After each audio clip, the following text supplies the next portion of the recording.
Good morning everyone. आज सुबह मैं जैसे ही उठी मैंने अपना फ़ोन चेक किया क्योंकि रात को नेट ऑन रह गया था, तो इस करके कुछ नोटिफिकेशन यूट्यूब से आई हुई थी जिसमें कि एक कमेंट था, जिस कमेंट को देखते ही मैं सुबह सुबह बहुत डिमोटिवेट हो गई और मुझे काफ़ी ज़्यादा दुख हुआ। मेरे एक सब्सक्राइबर थे जिन्होंने कमेंट किया है कि उनका हौसला पूरी तरह से टूट गया है। जब मैंने उन्हें कहा कि कोई बात नहीं, फिर से एक बार ट्राई करते हैं, तो उन्होंने कहा कि उनकी उम्र 30 साल हो चुकी है और वो जनरल कैटेगरी को बिलोंग करते हैं और केवीएस का उनके पास लास्ट चांस था। इसी तरह बहुत सारे कमेंट ऐसे आए हैं। एक और कमेंट मैं आपको दिखाती हूँ। पीपीएस और केवीएस दोनों में 2-2 नंबर से रह गई है और अब कोचिंग पढ़ा रहे हैं क्योंकि फाइनेंशियली सबको स्टेबल होना ही है एक टाइम के बाद। तो मैं आप सबका दुख समझ सकती हूँ कि आपको इस तरह क्या फील हो रहा है, क्योंकि इस फेज पे अभी मैं भी हूँ। इस समय पे ना तो हमें किसी की मोटिवेशन सही लगती है, ना किसी की एडवाइस सही लगती है, क्योंकि हमें लगता है ये चीज़ सिर्फ हमारे साथ हो रही है, लेकिन नहीं डियर,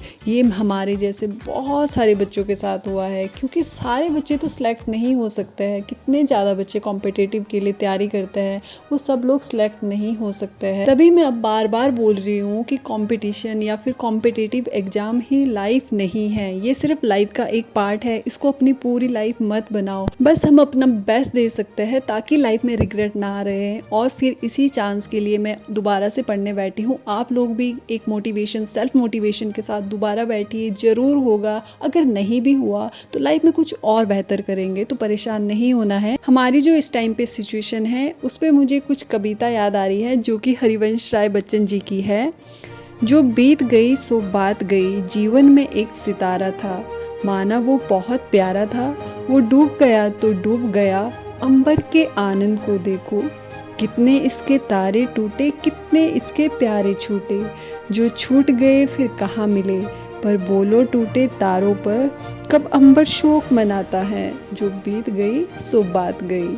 तो जिन लोगों के पास अभी चांस है दोबारा से तैयारी करने का, वो दोबारा से एक बार अपना और बेस्ट दो। एक बार नहीं तो 2 बार दो, जितनी बार हो सकता है। मतलब जब तक आपका मन नहीं मानता है ना, आप दोबारा से बैठो। चाहे दुनिया कुछ भी बोले, कुछ भी कहे, आपने किसी का नहीं सुनना है। लाइफ सबको चांस देती है और हमें भी जरूर देगी, और इस तरह से हम एक ना एक दिन अपने गोल को जरूर अचीव कर लेंगे। और अगर हम इस कॉम्पिटिटिव एग्जाम को क्रैक ना भी कर पाए तो कोई बात नहीं यार, हम जिंदगी में कुछ और बेहतर करेंगे और ट्राई करेंगे, पर हार बिल्कुल भी नहीं मानेंगे और कभी भी नहीं मानेंगे। सो बी पॉजिटिव, कंटिन्यू तैयारी करते रहिए। बस फालतू चीजों के बारे में सोचना छोड़ दो कि हम डिमोटिवेट हो रहे हैं, ऐसा हो रहा है, वैसा हो रहा है। अगर आप डिमोटिवेट हो रहे हो ना, तो हमारे पास मोटिवेशन का सिर्फ एक ही सोर्स है, वो है हमारे पेरेंट्स। बस एक बार उनके बारे में सोचो। जब जब आप डिमोटिवेट होते हो आपको खुद मोटिवेशन मिलेगा।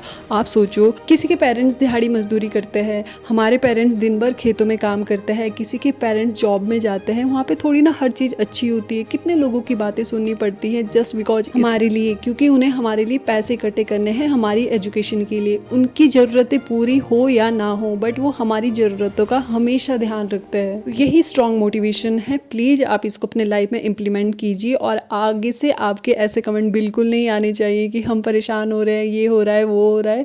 आप भी मोटिवेट रहिए और मुझे भी मोटिवेट रखिए। अच्छे अच्छे कमेंट कीजिए जिससे मुझे मोटिवेशन मिलता है, क्योंकि मैं सुबह उठते ही सबसे पहले कमेंट पढ़ती हूँ।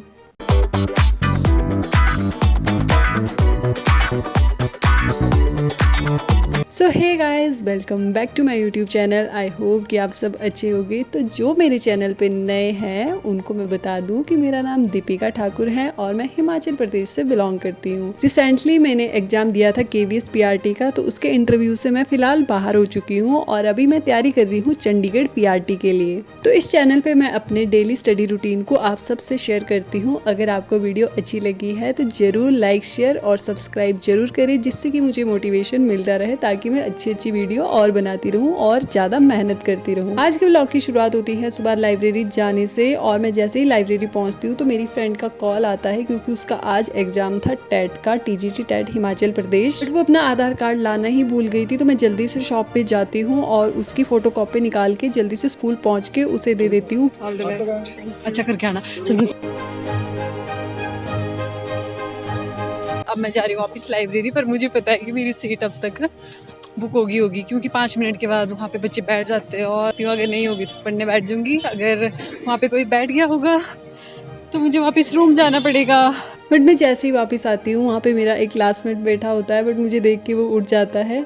हमारी गवर्नमेंट लाइब्रेरी है, तो वहाँ पे ऐसा है कि 5 मिनट के बाद अगर आप नहीं वापस आते हो अपनी सीट पे तो वहाँ पे कोई दूसरा बच्चा बैठ जाता है। लेकिन गवर्नमेंट लाइब्रेरी में ऐसा होता है, बट प्राइवेट लाइब्रेरी में ऐसा कुछ भी नहीं है, क्योंकि वहाँ पे परमानेंट सीट आपको मिलती है पे करके। बट यहाँ पे हमें फ्री में लाइब्रेरी अवेलेबल है, तो ये थोड़ा इशू रहता है सीट का। तो फिर वापस आते हैं अपने स्टडी पे, और मैं चंडीगढ़ पीआरटी में जो आजकल पढ़ रही हूँ वो है एसएसटी यानी सोशल साइंस। और मुझे काफ़ी कमेंट आ रहे थे कि आप सोशल साइंस कहाँ से कवर कर रहे हो। वैसे तो मैं इस पर काफ़ी ज़्यादा वीडियो पहले भी बना चुकी हूँ कि मैं अपना सारा जो सिलेबस है चंडीगढ़ पीआरटी का कहाँ से कवर कर रही हूँ।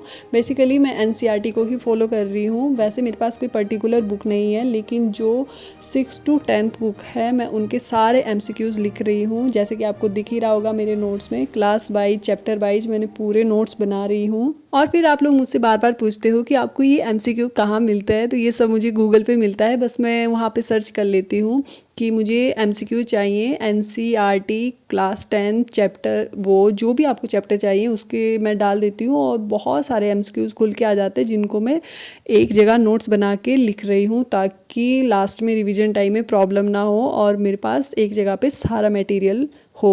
तो इस बार मैंने अपनी स्ट्रैटेजी में थोड़ा सा चेंज किया है, क्योंकि पहले ऐसा होता था कि एक दिन में मैं 4 या 5 सब्जेक्ट पढ़ती थी। बट मैंने अब ये किया है कि मैं 3 से ज़्यादा सब्जेक्ट नहीं पढ़ूंगी एक दिन में, सिर्फ उन 3 सब्जेक्ट को डिटेल से अच्छे से पढ़ूंगी। जब तक वो कंप्लीट ना हो जाए उसके बाद ही मैं नेक्स्ट सब्जेक्ट पे जाऊंगी। माना कि इसमें बहुत वास्ट सिलेबस है, बट मैं यही कर रही हूँ इस बार। तो इसके बाद मैं अपनी फ्रेंड को लेने चली जाती हूँ, क्योंकि उसका एग्ज़ाम भी अब तक ख़त्म हो चुका होगा, और वो बाहर ही नहीं आ रही थी तब तक। साथ में क्रिकेट का मैच चल रहा था, तो मैं उसका आनंद ले रही थी और मैं उसका वेट कर रही थी कि वो कब बाहर आए। और मुश्किल से फिर बच्चे बाहर आने स्टार्ट हो जाते हैं, और मैं अपना कैंडिडेट ढूंढ रही थी कि वो कब जैसे बाहर आए, क्योंकि मुझे बहुत भूख लग रही थी। और थोड़ी देर में मुझे वो दिख जाती है और फिर मेरे पास आ जाती है, और मैं जाते ही पूछती हूँ भाई एग्जाम कैसा हुआ है, और वो इतना परेशान हो कि बोली पता नहीं चल रहा है, जल्दी रूम चलो क्वेश्चन चेक करते हैं। जाके करेंगे सॉल्व टेट का पेपर था, टीजीटी टेट। तो फिर हम रूम चले जाते हैं, और ये मुझे इतने टाइम बाद मिली है क्योंकि इसकी शादी हो गई है और अभी इसकी लाइफ बहुत ज़्यादा बिजी हो गई है। जैसे कि आपको पता ही है कि लड़कियों की लाइफ कितनी बिजी हो जाती है शादी के बाद। बट हम जैसे ही रूम पहुँचे ना, हमें इतनी सारी बातें करनी थी, बट हम क्वेश्चन पेपर ही सॉल्व करने में लग गए। जब भी एग्ज़ाम होता है आप लोगों के साथ भी ऐसा होता होगा कि पहले चेक करता है, खाना पीना सब कुछ बाद में। तो पिछले कुछ टाइम में मैंने एक चीज़ नोटिस की है, जिन लड़कियों की शादी हो जाती है ना, उन पे एग्ज़ाम का और भी ज़्यादा प्रेशर रहता है हम लोगों पे भी है। मैंने ये चीज़ आपसे पहले भी बताई है कि हम पे भी सोसाइटी का या फैमिली का बहुत प्रेशर होता है। बट ऐसा होता है कि अगर हम बहुत बार एग्ज़ाम क्लियर नहीं कर पा रहे हैं, हाँ बताना टफ़ होता है। जैसे कि मैंने बताया कि उस टाइम मैं बहुत खजल हो गई थी कि पापा को कैसे बताना है। वो डर एक ऐसा रहता है कि उनकी होप है जो पेरेंट्स की हमसे, वो टूट जाएगी, इस चीज़ का डर रहता है। बट जब लड़की की शादी हो जाती है ना, उसे ये डर रहता है कि बेइज्जती हो जाएगी ससुराल में, लोग क्या बोलेंगे कि लड़की को बाहर पढ़ने भेज रखा है लेकिन तब भी क्लियर नहीं हो रहा है एग्जाम। तो ये सारी चीज़ें होती है। ये बात मैंने बहुत सारी मैरिड लड़कियों से सुन ली है कि उन पे बहुत प्रेशर रहता है ससुराल की ओर से। ये लड़की दुल्हन बन गई है ना, तो अब इसकी दुल्हन वाला सामान मिलेगा हमें, बिंदी, लिपस्टिक, नेल पेंट और क्या सिंदूर। हमारा शॉपिंग मास्टर जिसने इतनी सारी शॉपिंग की है। ठीक है, bye bye, tata, okay bye.